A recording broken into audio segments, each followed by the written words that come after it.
Hai, masih bersama saya, Mr. G, bicara.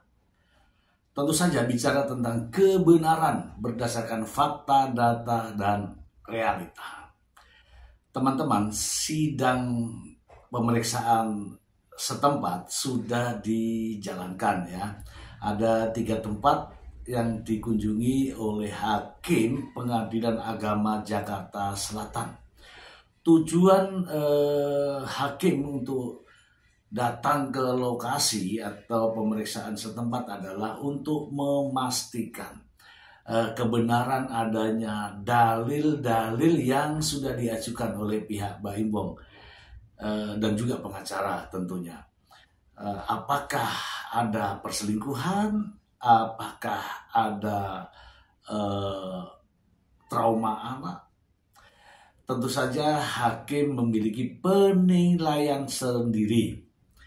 Ya, seperti yang saya sampaikan sebelumnya, sidang pemeriksaan setempat bisa saja diminta oleh pihak Baim Bong, bisa saja oleh pihak Paula Verhoeven, bisa juga atas inisiatif dari hakim sendiri. Tidak ada masalah ya.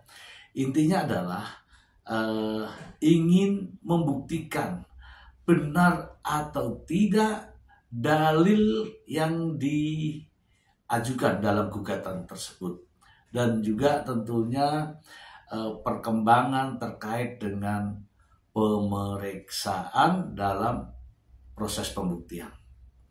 Saya memiliki beberapa video terkait dengan pelaksanaan sidang di tempat. Mari kita simak terlebih dahulu sedikit saja terkait dengan hakim-hakim yang mengunjungi rumah daripada Baim Bong. Berikut ini.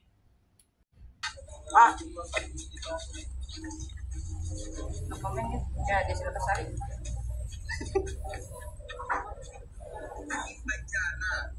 Parah banget.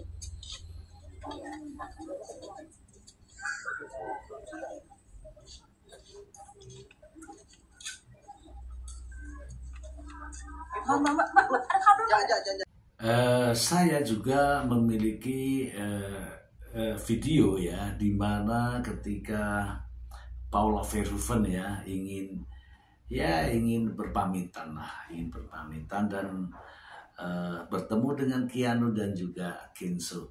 Begitu kelihatan ya bahwa sebenarnya ada keinginan untuk yang namanya juga kangen ibunya ya.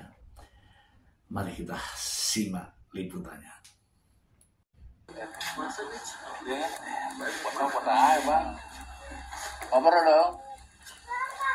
Ya. Buat banget. Abang terus ini.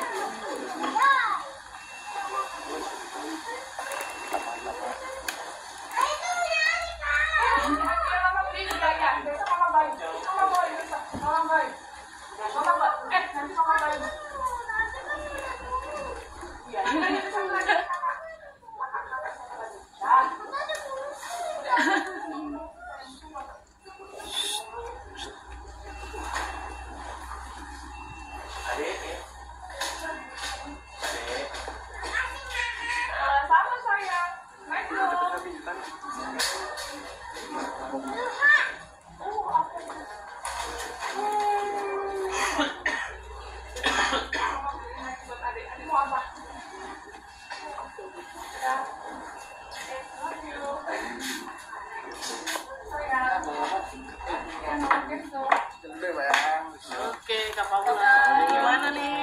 Sedikit saja. Ketemu anak-anak Kak.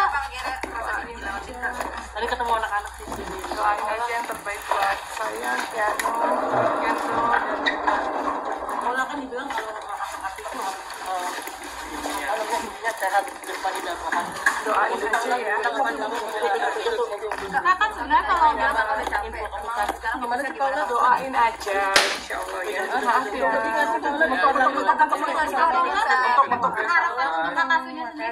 Doain ya, maaf. Maaf. Permisi, maaf. Selamat Lebaran. Selamat puasa. Dan saya juga memiliki liputan ya, liputan terkait dengan penjelasan atau konferensi pers ya. Tentu saja berbeda ya dengan keadaan ini. Kita masih mau mendengarkan dari Fahmi Bahmid. Tentu saja berbeda pendapatnya dengan kondisi yang di depan tadi. Mari kita simak bersama.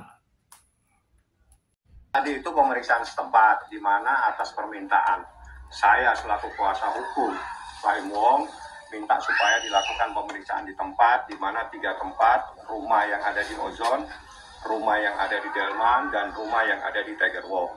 Dari tempat pemeriksaan itu biar majelis hakim yang menyimpulkan. Yang jelas tadi dalam proses itu majelis hakim juga sampai masuk ke kamar, juga melakukan pemeriksaan di lantai berapa di rumah yang ada di Ozon. Artinya hal tersebut untuk melihat kelayakan tempat untuk 2 orang anak tersebut. Apakah rumah tersebut layak atau tidak layak. Yang terpenting dari semua persoalan ini, seseorang itu harus sehat jasmani dan rohani. Apabila ada salah satu yang tidak sehat, baik jasmani atau rohani, tidak harus mendapatkan hak hadona. Jadi dilarang seseorang mendapatkan hak hadona apabila ditemukan adanya tidak sehat secara jasmani, seperti itu. Emang itu nggak ada Ya, Anda tanya aja sama mereka semua, jangan tanya kepada saya. Yang jelas menurut hukum seperti itu. Mbak Im juga tadi udah ketemu, anak-anak juga datang. Begitu anak-anak datang juga dalam keadaan berteriak dan tidak mau, artinya masih ada penolakan dari anak-anak. Anak-anak jangan dipaksa, jangan dijadikan objek. Anak-anak juga punya hak untuk menentukan, walaupun dia anak belum memayis, belum 12 tahun, tapi dalam situasi tertentu, berdasarkan surat edaran Mahkamah Agung, berdasarkan jurisprudensi Mahkamah Agung, sekarang yang terpenting itu adalah apa yang terbaik buat anak-anak, bukan apa yang terbaik buat orang tuanya. Itu adalah perkembangan dalam proses hak asuh anak. Seperti itu sekarang. Dan buat Mbak Im sendiri gimana Mbak Im? Pertemuan. Ya, itulah ya penjelasan Fahmi Bahmid. Ya, tentu saja karena memang dia berada pada posisi itu dan tetap konsisten ya, merendahkan Paula Verhoeven dengan seolah-olah Paula Verhoeven itu sakit jasmani atau rohani. Yang jelas ada keinginan banget deh. Pokoknya niat banget menjatuhkan Paula Verhoeven. Ini nyatanya. Padahal nggak gitu loh. Tapi itulah keinginan. Namun saya melihat beda cerita dengan apa yang disampaikan dengan ketika Mbak Inggong yang berbicara. Mari kita simak. Sebenarnya niat baik dari pengadilan sendiri sih ya, mau tahu banget situasinya seperti apa. Dan memang satu tempat tadi saya juga nggak tahu zone. Saya juga tadi paper pentek, saya dari sini tiba-tiba udah ada di Taiwan. Saya ganti celana baru dia ke mereka semua ke mana ke Jerman, nyari tempatnya, lihat situasinya. Dan kan ada CCTV juga yang dihapus, dia lihat situasinya di mana. Saya kasih lihat ini di sini, dia lihat situasinya di rumah juga. Tapi tadi sempat kita dengar anak-anak nangis itu kenapa sih? Ya tidak mau. Anak-anak tidak bisa dipaksa. Dia tidak mau, dia nolak. Tidak mau sama ibunya? Tidak mau dengan ibunya. Jadi aneh bagi saya apabila seorang anak tiba-tiba menolak kehadiran ibunya. Ada apa terhadap ibu tersebut sampai anaknya pun menolak. Apalagi suaminya jelas-jelas pasti menceraikan. Ya, anaknya saja menolak. Kalau saya berpendapat, ini kan pendapatnya sekarang. Kita semua tahu, ya kita semua tahu. Jadi gini, dari awal Mbak Im Wong itu menggugat cerai, bukan begini ceritanya. Ingat itu, bukan begini ceritanya. Mendalilkan bahwa adanya perselingkuhan. Itu yang dibuktikan, perselingkuhan. Bukan begini tadi ceritanya, perselingkuhan. Dalil perselingkuhan ternyata tidak bisa dibuktikan. Tidak ada satupun bukti terkait dengan perselingkuhan. Namun sang pengacara terus juga menyuarakan itu.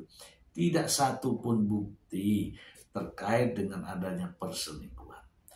Dan ini penjelasan dari kita simak saja. Itu pas datang seperti itu, cuman pas sekolah juga sebenarnya enggak kok.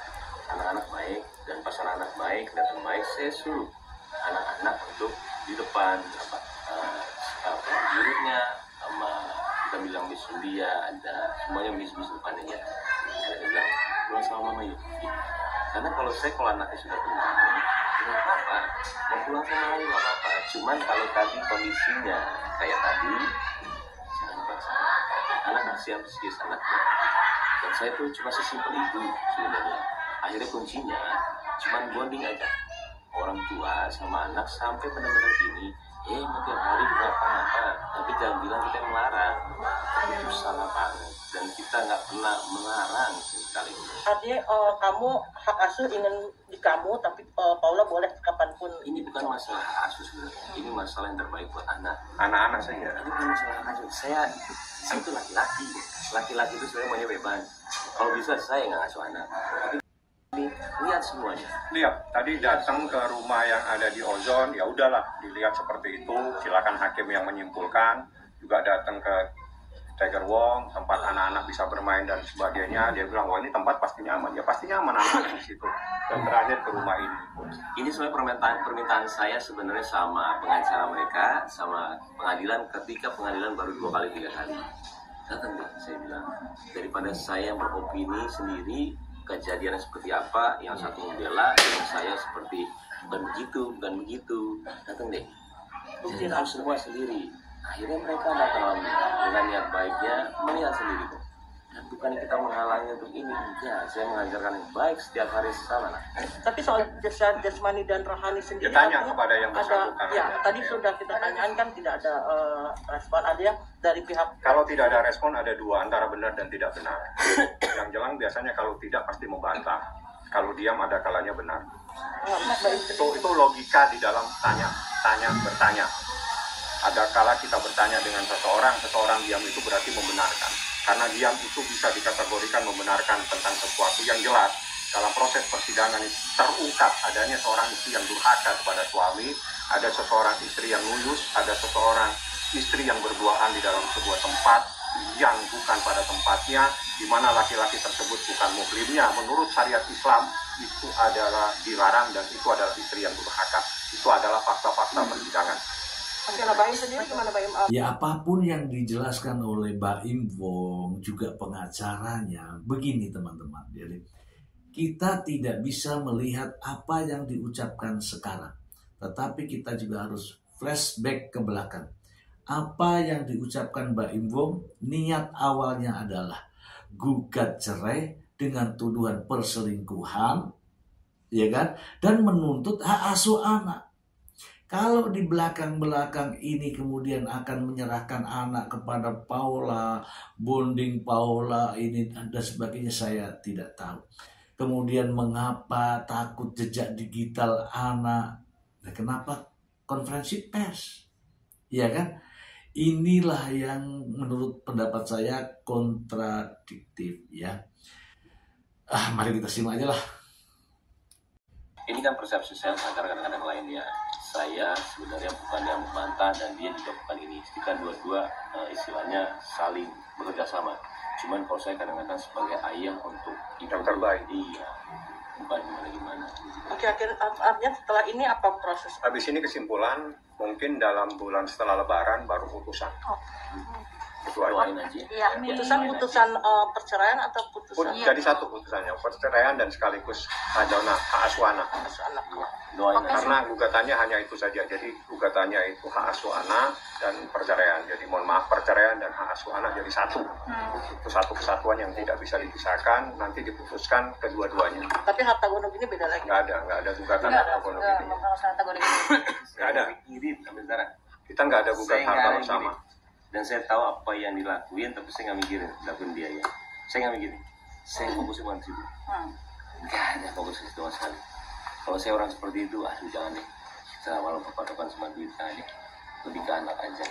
pokoknya gini, ini drama belum selesai pastinya.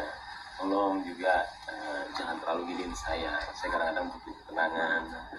Masih akan lagi drama di sebelum keputusan, saya yakin banget akan ada. Kemarin kagetan ya tiba-tiba sudah nanti ada lanjut sih. Cuman saya berusaha tenang sekarang karena anak-anak paling lagi puasa ya. Itu aja sih. Oke. Begitu menggoda ya, begitu orang mendengarnya pasti terkesima. Tetapi kita melihat semuanya bukan dari sini, tetapi lihatlah niat dari awal. Begitu banyak memanggil awak media, kemudian menceritakan bahwa tujuannya adalah gugat cerai karena ada perselingkuhan dan menggugat hak asuh anak. Lain-lain itu cerita belakang-belakangan ini. Jadi jelas itu strategi. Dan teman-teman, saya meyakini hakim Pengadilan Agama Jakarta Selatan tidak seperti apa yang dipikirkan oleh sang pengacara. Kompilasi hukum Islam juga tetap berlaku dan harus ditegakkan. Kita bahas nanti ya, kita simak lagi yang satu ini. Dia sudah melihat, dia sudah ada kemarin aku juga makin ya. Papa makin. Mulai ngebaca dia. Dia kadang-kadang iya dia kan karena yang satu suka banget sama Kimberly. Papa main ini. Ya sama di situ tulisannya sebenarnya digosipin ya. Kayak gitu-gitu kan enteng-enteng gitu yang nantinya paling 2 tahun lagi dia nanya sama saya. Dan ini kan setiap hari sama dia. Dia tahu setiap hari saya ngajarin apa sama dia. Kok mamanya bisa bilang begitu? Pasti dia akan takut terbenci sama ibunya. Itu doang saya. Takut saya, karena realitanya seperti itu. Tiap hari saya jejelin untuk sayangin ibunya. Tiap hari, sayangin mama. Tiap hari. Makanya saya nggak tahu semua diputar balikin sih kayak ya sudah guys. Mas Boy, mungkin penolakan yang diterima oleh Paula sejak kedatangan atau sejak misalnya minta gendong atau gimana gitu Mas? Saya nggak bisa jelasin itu, takut panjang lagi. Kenapa? Nanti takutnya dikiranya saya membela untuk dia begini kok anaknya sama ibunya, nggak bisa. Karena ada satu mau dia terima kok. Di sekolah saya terima, saya jujur-jujuran. Dan saya senang lihat ya. Saya sebelum nunggu jam 11 sudah datang. Paula di sana di dalam, saya diemin. Setengah jam ada saya diemin, 40 menit saya diemin. Saya masuk, Kiano, dia senang mukanya. Kiano, mau pulang sama mama. Pulang sama mama. Tapi habis itu mama, ini udah, jangan nangis-nangis, papa nanya doang. Udah, tapi kan lama-lama kan akan terjadi, gitu ya. Bonding, lama-lama dia mau kok. Kalau gitu misalnya mau nginep, terserah. Sampai kadang-kadang juga sesimpel teori seperti itu. Tapi kenapa tidak bisa masuk ke dia yang akhirnya saya malah kayak orang jahat di sini. Bingung. Dan saya ngomong di sini bilangnya, saya harus berbicara dengan bahasa apa? Sedangkan saya nggak bisa berbicara. Kenapa? Di mata kalian yang nonton segala semuanya, saya dikira membela diri, salah lagi. Tapi Nah, menurut pendapat saya teman-teman, jadi benar ada surat edaran, itu benar. Ada papahnya atau bapaknya yang mendapatkan hak asuh anak, itu benar. Ya memang syarat daripada ini syarat umum biasa, syarat umum. Syaratnya ya harus sehat jasmani dan rohani, mampu secara material, siap untuk menghidupi anak. Nah sekarang, jika Paula Verhoeven sehat jasmani dan rohani, mampu secara material untuk menghidupi anaknya, kemudian sebagai seorang ibu dan tidak melanggar atas peraturan yang ada, tidak melanggar aturan hukum yang ada. Artinya apa? Siapa yang paling berhak? Jelas ya, seperti yang tertuang di dalam kompilasi hukum Islam. Lagi-lagi kompilasi hukum Islam. Kita tidak melihat yang lain. Kompilasi hukum Islam berbunyi. Ya, tadi sudah dibunyikan tuh sama sang pengacara yang mengatakan bahwa anak yang belum berusia 12 tahun atau belum mumazid, jatuh hak asuhnya adalah ke ibunya. Tapi karena ini sang pengacara adalah pengacara Mbak Imbong, ya mati-matianlah dengan segala macam cara. Aturannya jelas, hak asuh anak jatuh kepada ibunya. Tetapi begitulah sang pengacara selalu mengatakan jeleknya Paula. Paula seolah-olah tidak sehat jasmani dan rohani, tidak berhak menerima hak asuh anak. Itu menurut dia. Dari kemarin pun itu menurut dia.